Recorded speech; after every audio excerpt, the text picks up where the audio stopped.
I'm using a throwaway as this is causing major issues in our family right now and I don't want anyone involved finding my main account. Names changed for privacy. This is a long post but I need to give proper background so everyone understands how we got here. I, 36F, met Penelope in high school when we were both 17. She was already out and proud while I was still deep in the closet, mostly because my family was somewhat traditional. Penelope and I became close friends first, but there was always something more between us. I spent those early years struggling with my identity while watching her live her truth openly. She never pushed me to come out, just supported me through everything. When I finally came out at 21, my family had mixed reactions. Mom was uncomfortable at first but came around eventually. Dad surprised everyone by being immediately supportive. He said he'd suspected for years and was just waiting for me to be ready to tell him. Sarah was only 12 then and didn't really understand, but she grew up knowing Penelope as part of our family. Penelope and I got married in 2019 after being together for 15 years. We wanted kids but weren't sure how to go about it until life made that decision for us in the most tragic way. Penelope's best friend Tess became pregnant in 2020. She was single and scared but determined to keep the baby. Penelope supported her through everything, went to every appointment, helped set up the nursery, was even in the delivery room when Jack was born. Tess was an amazing mom to Jack for his first year. What none of us knew was that she had an undiagnosed heart condition. In 2021, she went to sleep one night and never woke up. Penelope was the one who found them, Jack alone in his crib, crying and hungry, and Tess in her bed. I'll never forget her phone call to me that day. She was hysterical, trying to care for Jack while waiting for the paramedics. The image still haunts her. We adopted Jack as Tess had no family able to take him. Her parents had passed away years ago, and her only sister was dealing with addiction issues. We raise him as our own but keep Tess's memory alive. He has photos of her in his room and knows she's his first mommy who lives in heaven now. Now about Sarah and Steve. My sister met him at university 8 years ago. She was 19 and he was 20. From the first time we met him, something felt off. He has this way of making subtle digs at people while maintaining plausible deniability. He'll say something cruel and then claim he's just being honest or that people are too sensitive. For example, at their first family dinner with us, he commented on how Penelope and I wouldn't know what real parenting was like since we couldn't have our own kids. This was before Jack, and we were struggling with fertility decisions at the time. When Penelope got upset, he said he was just stating facts and that we were being oversensitive. My dad can't stand him. There have been countless incidents where Steve has made inappropriate comments about Dad's age or questioned his decisions about retirement. Penelope usually ignores him, but occasionally she'll respond with clever comebacks that make Dad laugh.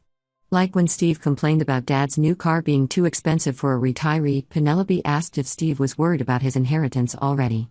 Mom tries to keep the peace by changing the subject whenever Steve starts up. My grandparents hate him too, but they're old school and believe in being polite to guests. Even they have their limits though, especially my granddad who's normally the quietest person I know. Last weekend was rough as it was the anniversary of Tess's death. Penelope, Jack, and I visited her grave on Saturday. Penelope always struggles this time of year, but she tries to stay strong for Jack. She sat by the grave telling Jack stories about his first mom while I watched them from a distance, giving them space. On Sunday, we had our regular family gathering at my parents' house. These happen every few months as a way to keep everyone connected. Usually, they're pleasant enough as long as Steve behaves himself. Penelope was still quiet from the previous day, and my dad noticed. They've always had a special bond. He treats her like another daughter.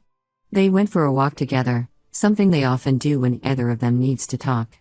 Steve apparently took issue with this. He demanded to know why he wasn't invited on their walk, acting like a child excluded from a game. I explained about Tess's anniversary and how Penelope was having a hard time. His response was that she should be over it by now since it had been 3 years. My granddad, who rarely speaks up, said that his best friend had died 20 years ago and he still had days where the loss felt fresh. Steve shut up then, but you could tell he was seething. When Penelope and Dad returned, she seemed better. We all sat down for our late lunch, and things were going fine until Steve tried to insert himself into Penelope's conversation with my granddad about Christmas markets. When they didn't immediately include him in their plans, he exploded. He shouted across the table about how Penelope was manipulating everyone with her grief, that she was getting all the attention because her friend died 3 years ago, and that we all needed to get over it. He even threw in a few swear words, which my grandparents hate. The whole table went silent. I expected Penelope to lose it. She's usually calm but protective of Tess's memory. Instead, She looked at him with this eerily calm expression and said they hadn't even been talking about Tess, just making plans for the Christmas markets. Then she absolutely destroyed him. She told him that everyone in the family hates him because he's toxic and narcissistic. That family gatherings are actually enjoyable when he can't make it. She pointed out that he has no friends outside of Sarah, and even his own family can't stand to be around him. The final blow was when she said that Tess had made more impact in her 32 years than Steve could in 150, and that Tess's funeral was packed with people who loved her while he'd be lucky if Sarah showed up at his. After that bombshell, Penelope went to the garden and I followed. My dad made Sarah and Steve leave, which was the right call. When we came back inside, Penelope apologized to everyone for losing her composure, but nobody except Mom thought she needed to apologize. Dad even made a joke about a lesbian being the one to tell him straight, which broke the tension and got everyone laughing. Yesterday, Sarah called demanding an apology from Penelope, threatening that she and Steve wouldn't come to Christmas otherwise. I reminded her we wouldn't be there anyway as we're spending it with Penelope's mom this year. She got really upset, insisting Penelope was out of line and needed to apologize. I refused, telling her I agreed with everything Penelope said. Today, Dad called asking if Penelope's mom would mind extra guests for Christmas. Apparently, Sarah had called Mom ranting, and Mom told Dad to make Penelope apologize. They had a huge fight about it, and now Dad's refusing to spend Christmas with Steve, even if it means damaging his relationship with Sarah. My granddad's joining us too. Mom's furious, saying Dad and Penelope are destroying the family. Penelope offered to apologize just to keep peace in the family, but I told her absolutely not. Everything she said was true, and I'm tired of everyone walking on eggshells around Steve just because Sarah loves him. I need advice from anyone who's dealt with toxic family members. How do we move forward from here? I can't see any way to make this work without someone getting hurt. Update 1: I never expected things to escalate this badly, but here we are. The situation has gotten much worse, and I need to share what happened last night. Since my last post, the family has been in complete chaos. Sarah has been sending endless texts to everyone, switching between guilt-tripping and angry accusations. She sent messages to our entire extended family about how Penelope disrespected Steve and how I'm choosing my wife over my own sister. Mom has been calling daily, leaving voicemails about how we're tearing the family apart during the holidays. Dad and Granddad have been amazing through all this. They've been shutting down anyone who tries to pressure us into apologizing to Steve.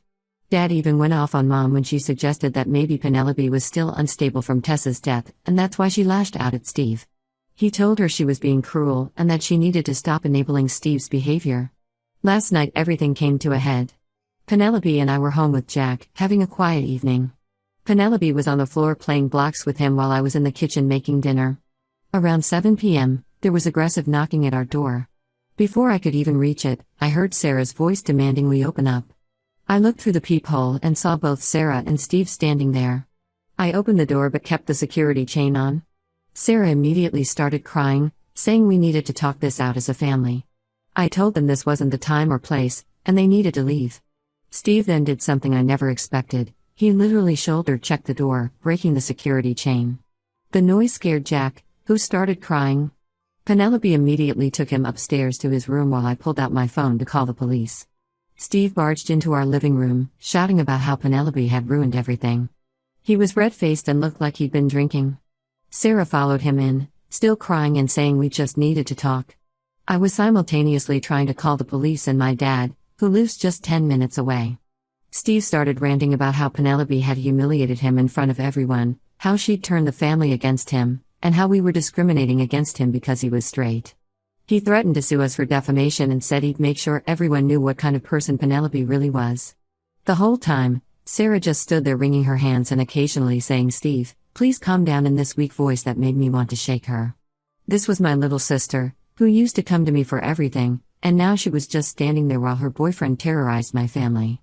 What really got me was when Steve started shouting up the stairs, telling Penelope to come down and face him like a real man. The blatant homophobia in his words just confirmed everything Penelope had said about him at the family gathering. I could hear Jack crying upstairs and Penelope trying to comfort him, which made me even angrier. Dad arrived before the police. The moment he walked in and saw Steve screaming up our stairs, something in him snapped. Dad might be 62, but he still goes to the gym 3 times a week. He grabbed Steve by the collar and literally dragged him out of our house. Sarah followed them, screaming at Dad to let go of Steve. The police arrived just as Steve was threatening to press charges against Dad for assault. They took statements from everyone, and when they heard how Steve had broken in and was screaming at my wife and child, they asked if we wanted to press charges. We didn't hesitate to say yes. We're filing for a restraining order first thing tomorrow. The police officer suggested we gather any previous threatening messages or emails from Steve to support our case. They also documented the damage to our door. After everyone left, Mom showed up. Instead of asking if we were Penelope or how Jack was doing, she immediately started berating us for involving the police. She said we were overreacting and that Steve was just emotional and trying to make things right. When I asked how she knew where we lived, we'd moved recently and deliberately hadn't shared our new address with Sarah, she admitted she'd given it to them. I was furious. We kept our address private specifically because of Steve, and Mom had just handed it over without our permission. When Dad found out, he lost it. He told Mom she'd betrayed our trust and put her grandchild in danger. Mom tried to defend herself, saying she was just trying to help them patch things up, but Dad wasn't having it. Now the family is completely split. Dad, Granddad, and Penelope's family are firmly on our side. Mom, Sarah, and a few of our aunts are saying we're being dramatic and should just apologize to keep the peace. They keep insisting that Steve has changed and deserves another chance, completely ignoring the fact that he just broke into our home and terrified our child. We've installed security cameras and changed all our locks. Jack is now afraid to be downstairs alone and gets scared whenever someone knocks on the door. He keeps asking if the angry man is coming back. It breaks my heart to see him like this. Penelope is blaming herself, saying if she hadn't confronted Steve at the family gathering, none of this would have happened. I keep telling her she did nothing wrong. Steve is the one who couldn't handle being called out on his behavior. Dad says the same thing, but I can see this is weighing heavily on her. I've blocked Sarah and Mom's numbers for now, and we're speaking to them only through our lawyer about the restraining order. The whole situation is a mess, and I can't believe it's gotten to this point. How did we go from a family disagreement to having to file police reports and restraining orders? I'm dreading the holidays now, even though we're spending them with Penelope's family. The whole situation just feels surreal. Update 2: I need to share some shocking developments in our family situation. What started as drama over Steve's behavior has uncovered something much darker, and now I understand why Mom was so desperate to keep Steve happy. 2 weeks ago, Dad was going through their joint accounts to prepare for tax season when he noticed large unexplained withdrawals over the past 2 years. When he confronted Mom about it, she broke down and revealed everything. She's been gambling for the past 3 years, mostly online poker and sports betting. She's deep in debt. We're talking about nearly $50,000. The worst part? Steve found out about her gambling about 2 years ago. Instead of telling anyone, he started lending her money to cover her losses. He'd give her a few thousand here and there, always making sure to document everything with promissory notes. Mom kept accepting his help, thinking she'd win it back eventually. Now he basically owns her, threatening to demand immediate repayment if she doesn't help him fix things with the family. This explains why Mom was so insistent on us apologizing to Steve, why she gave him our new address, and why she's been defending his behavior. She's terrified he'll expose her gambling or demand all the money back at once. Dad is devastated. They've been married for 40 years, and she's been lying to him for years. Sarah found out about this at the same time we did. She came to our house yesterday, alone this time, crying and apologizing. Apparently, she knew Steve was lending Mom money but thought it was for home repairs. She had no idea about the gambling or how Steve was using it as leverage. Finding out that her boyfriend was essentially blackmailing her mother has finally opened her eyes to who he really is. The restraining order was granted last month, but Steve keeps finding ways around it. He creates new email addresses to contact us, uses different phone numbers to call, and even tried to reach Penelope through her work LinkedIn profile. He's gone from demanding an apology to making threats about exposing family secrets. Last week, he started spreading rumors at Penelope's workplace. He contacted several of her colleagues through social media, suggesting that she's mentally unstable because of Tessa's death, and that's why she attacked him at the family gathering. He even implied that we shouldn't have custody of Jack because of Penelope's issues. Thankfully, Penelope's boss is supportive and has documented everything for our lawyer. Dad has moved in with us temporarily. He can't stand being in the house with Mom knowing she's been lying to him for years. He's talking about divorce, something I never thought I'd hear from my parents. The gambling and lies are bad enough, but giving Steve ammunition to use against the family was the final straw for him. Granddad has been our rock through all of this. He comes over almost every day to spend time with Jack, taking him to the park or reading stories. Jack adores him, and it's helping him feel secure again after Steve's break-in. The other day, Granddad got emotional and told me that in all his years, he's never seen someone cause as much damage to a family as Steve has. Mom tried to come by last week to explain herself, but we wouldn't let her in. She's still more worried about Steve exposing her gambling than about what she's done to the family. She left a long letter in our mailbox, mostly justifying her actions and begging us not to let Dad divorce her.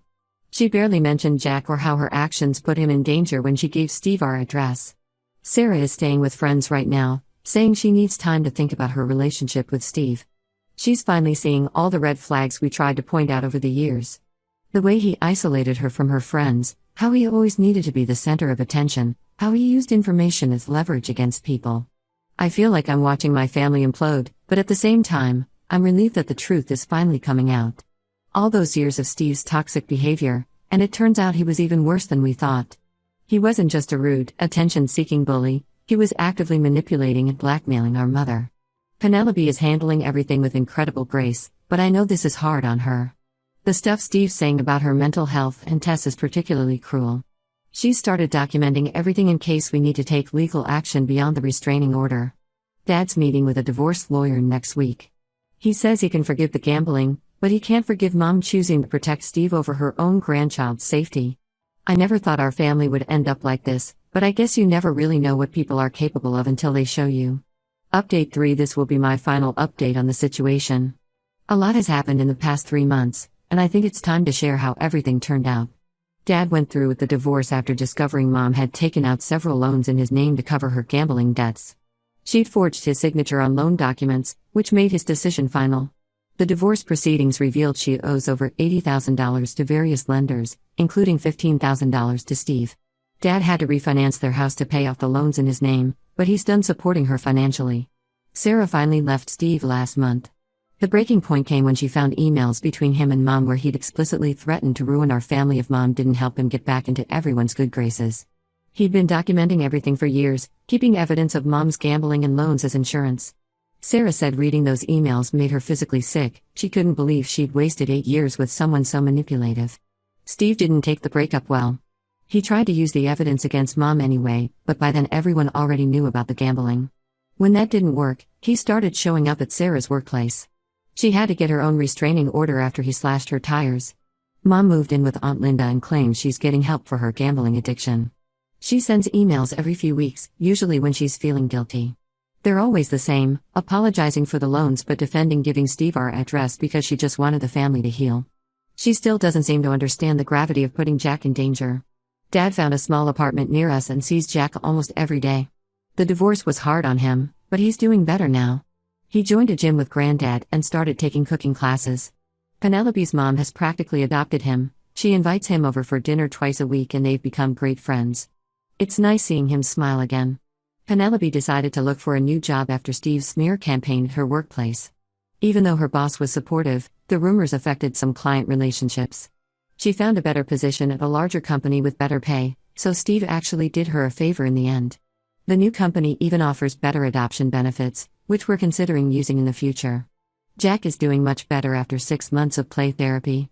He's not afraid of visitors anymore, though he still prefers when people call before coming over. He asks about Mom sometimes, but he's happy spending time with Penelope's mom and dad. Granddad is still his favorite person. They have a standing date every Saturday morning for pancakes and cartoons. We've maintained no contact with Mom and blocked anyone who tried to defend Steve's actions or pressure us into reconciling. Some family members think we're being too harsh, but they weren't there when Steve broke down our door and terrified our son. They didn't see how Mom chose protecting Steve over Jack's safety. Sarah is in therapy now and has apologized to Penelope multiple times. We're cautiously rebuilding our relationship with her, but it's going to take time. She's focusing on herself right now, got a promotion at work and started taking classes to finish her degree. Sometimes I feel sad about how everything turned out, especially for my parents. 40 years of marriage ended because Mom couldn't admit she needed help. But I know we made the right choice standing our ground. Our family is smaller now, but it's stronger and healthier without the toxic influences. Steve still tries to contact us occasionally through new numbers or emails, but we document everything and forward it to our lawyer without responding. The latest we heard, he moved back in with his parents in another state. Good riddance. Penelope and I are focusing on our future now. We're considering adopting another child once Jack is a bit older. After everything that's happened, we've learned that family isn't about blood or obligation, it's about choosing to love and protect each other, no matter what.